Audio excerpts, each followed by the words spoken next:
Bienvenue sur Comme3Com, le podcast produit par le blog wowcomcebo.fr. Salut Sam. Aujourd'hui, on plonge dans un sujet très visuel. L'impact des couleurs dans le numérique. Exactement. Comment ces couleurs qu'on voit partout en ligne, elles jouent sur nos émotions, sur ce qu'on retient. Absolument. Et puis, dans le flot constant d'infos qu'on reçoit, capter l'attention, c'est devenu crucial, non? Carrément. Et les couleurs, elles sont en première ligne pour ça. Elles nous parlent bien avant qu'on lise le moindre mot. C'est ça. Alors, on va voir un peu comment les utiliser intelligemment. Voilà. Le point de départ, je pense, c'est de réaliser que notre cerveau, il traite les images beaucoup plus vite que le texte. On parle de 60 000 fois plus vite. Ah ouais, c'est fou ça. Donc la couleur, en fait, c'est la première info qu'on capte. Consciemment ou pas d'ailleurs. D'accord. Et donc, au-delà d'attirer l'œil, ça déclenche direct des émotions, c'est ça? On entend souvent, le bleu, c'est la confiance, le rouge, l'urgence.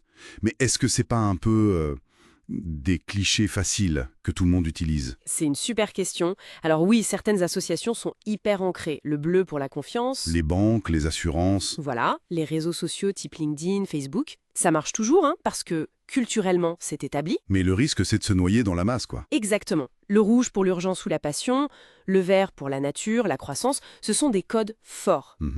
Mais là où ça devient intéressant, c'est dans la nuance, dans le contexte.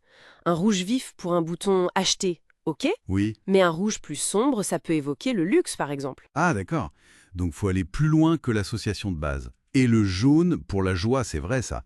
J'ai lu que ça pouvait aussi fatiguer l'œil s'il y en a trop. Tout à fait. Le jaune, c'est optimiste, joyeux, mais en excès, ça peut vite devenir criard, fatigant. D'accord. L'important, c'est vraiment de choisir selon le message précis, l'émotion qu'on veut susciter.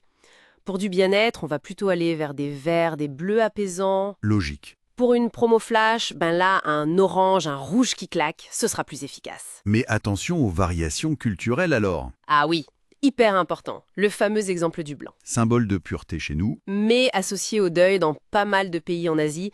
Donc, pour une marque internationale, Faut faire gaffe. faut vraiment se renseigner sur son audience cible si elle est diverse.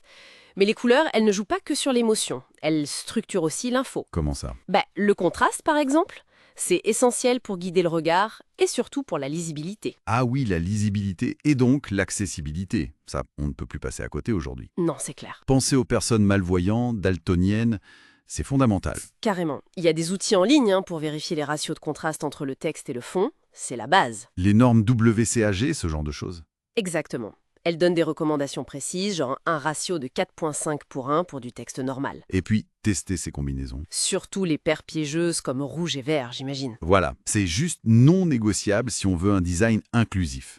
C'est noté. Et niveau mémorisation, une couleur forte, ça aide à rester dans les têtes? Énormément. Les études montrent qu'on retient mieux une info présentée avec des couleurs vives, distinctives. C'est là que l'association marque-couleur devient puissante alors. Ah bah oui, pense à Coca-Cola et son rouge. Orange et sa couleur. Mais Milka et le violet, c'est la cohérence, la répétition qui ancre ça dans la mémoire collective. Et cette visibilité, elle est critique pour les fameux CTA, les appels à l'action. Ah oui, les CTA. Ces boutons « Inscrivez-vous »,« Achetez »,« Téléchargez », ils doivent absolument ressortir. C'est souvent rouge ou orange d'ailleurs. Oui, parce que ça tranche bien sur des fonds plus neutres, ça signale l'action. On peut aussi utiliser une couleur complémentaire à la palette principale du site.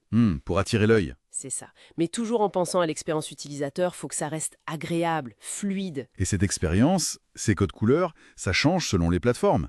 Instagram versus LinkedIn, par exemple. Ah oui, rien à voir. Instagram, c'est hyper visuel, souvent des couleurs vives, saturées, des filtres. Faut capter l'œil vite fait. Dans le flux, ouais. LinkedIn, c'est plus pro, plus sobre, souvent du bleu, du gris, du blanc, pour le sérieux, la crédibilité. Donc, faut analyser l'audience, l'ambiance de la plateforme, les concurrents aussi. Exactement. Et une fois qu'on a choisi sa palette, on sait si ça marche comment? À l'instinct? L'instinct, ça aide au début, mais rien ne vaut le test. L'A/B testing, c'est fait pour ça. C'est-à-dire? Mais tu crées 2 versions d'une page ou d'un bouton.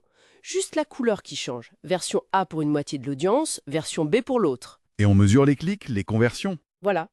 Qui clique le plus? Qui achète le plus? On a vu des cas où changer un bouton de vert à rouge a fait exploser les ventes. Ah ouais, juste pour une couleur? Simplement parce que le signal était plus clair. Les données, c'est précieux. Ça évite sans doute les erreurs classiques, comme mettre trop de couleurs partout. L'effet arc-en-ciel. Exactement ça. Trop de couleurs, ça fatigue, ça brouille le message. Ou alors, utiliser des associations qui posent problème pour l'accessibilité, genre texte rouge sur fond vert. Illisible pour certains daltoniens. C'est ça, ou oublier la symbolique culturelle dont on parlait, ou ne pas tester l'accessibilité. Bref, choisir ces couleurs, c'est pas juste une question de goût perso en fait. Non, c'est une vraie décision stratégique. Ça doit coller à l'identité de la marque, à ses valeurs, aux objectifs de la communication. Une campagne écolo en vert et bleu, une promo en rouge ou orange. C'est logique, oui. Tout doit être cohérent. Bon, en résumé, les couleurs, c'est bien plus que de l'esthétique. C'est un levier psychologique essentiel dans le numérique. Tout à fait. Indispensable pour créer du contenu efficace, mémorable. Et pour finir, une petite réflexion. Oui, une question. Et si pour un message précis, la couleur la plus inattendue, celle qui casse les codes de son secteur, si c'était elle finalement qui créait le plus d'impact, qui permettait de vraiment se démarquer? Intéressant, ça donne à réfléchir pour sortir du lot, effectivement. Merci beaucoup pour cet éclairage, très coloré. Rendez-vous au prochain épisode.